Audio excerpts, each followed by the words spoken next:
comment peut-on éviter que la logique économique pèse trop sur les choix sociaux? C'est vrai que notre société est marquée par l'économie qui imprègne tous les secteurs, mais il n'y a pas que la logique économique qui est en jeu. Il y a aussi une logique technique et souvent elle va trouver un certain nombre d'accords avec la logique économique.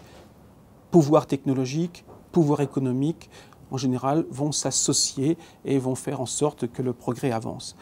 Et le pape François, dans l'encyclique Laudato Si, s'interroge sur cette collusion entre le pouvoir économique et le pouvoir technologique. Et il observe combien, par exemple, la technologie nucléaire, la biotechnologie, l'informatique, la connaissance de notre propre ADN nous donnent ce qu'il appelle un terrible pouvoir. Il ne s'agit pas de dénier le progrès technique, mais simplement de percevoir que ce pouvoir qui est mis entre nos mains peut parfois échapper à notre contrôle. Le pouvoir économique associé au pouvoir technique, voilà, peut nous embarquer sur des pistes que nous n'aurions pas nécessairement voulu. Ce sont deux pouvoirs qui ont tendance à se renforcer mutuellement et qui peuvent imposer leur emprise jusqu'à dominer l'homme qui en est pourtant à l'origine. Et le pape François, dans son encyclique Laudato Si, nous dit le risque d'une société qui serait complètement dominée par ce qu'il appelle le paradigme technico-économique, où on risque finalement de posséder les humains, de dominer les humains, qui ne seront plus des sujets, mais simplement des objets, objets de toutes sortes de manipulations.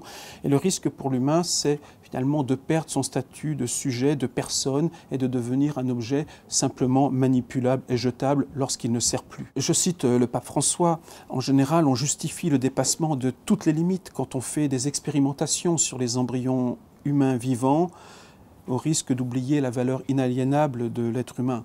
Et ça se manifeste quand les chercheurs veulent travailler sur un matériau humain, et ils veulent toujours une extension des limites qui leur sont proposées, quitte à vouloir les dépasser et à ne plus les reconnaître. Et donc le paradigme technico-économique, c'est toujours un paradigme qui risque de se retourner contre l'homme. Ce n'est pas une mauvaise chose que l'homme cherche à se dépasser. Les papes successifs l'ont dit, et le pape François le dit encore, c'est quelque chose qui fait partie de la grandeur de l'homme, de chercher à se dépasser, de chercher à dépasser les conditionnements de sa matérialité. Mais la grandeur de l'homme, c'est aussi de savoir se poser des limites. Donc dépassement et limites.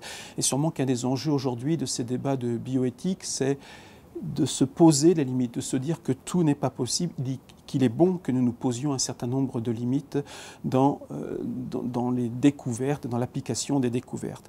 Et il y a un défi qui nous est posé, c'est de savoir si nous, même si la technologie nous offre un certain nombre de possibilités, si la législation nous offre un certain nombre de possibilités, est-ce que nous saurons aussi résister et opter pour un style de vie, pour un mode de vie qui ne soit pas soumis à ce paradigme technico-économique. Quelle que soit l'évolution de la législation, il y a une responsabilité de chacun à se situer par rapport à ces évolutions, et ce sera ensuite à chacun de décider ou non s'il décide d'endosser ces progrès pour sa propre vie.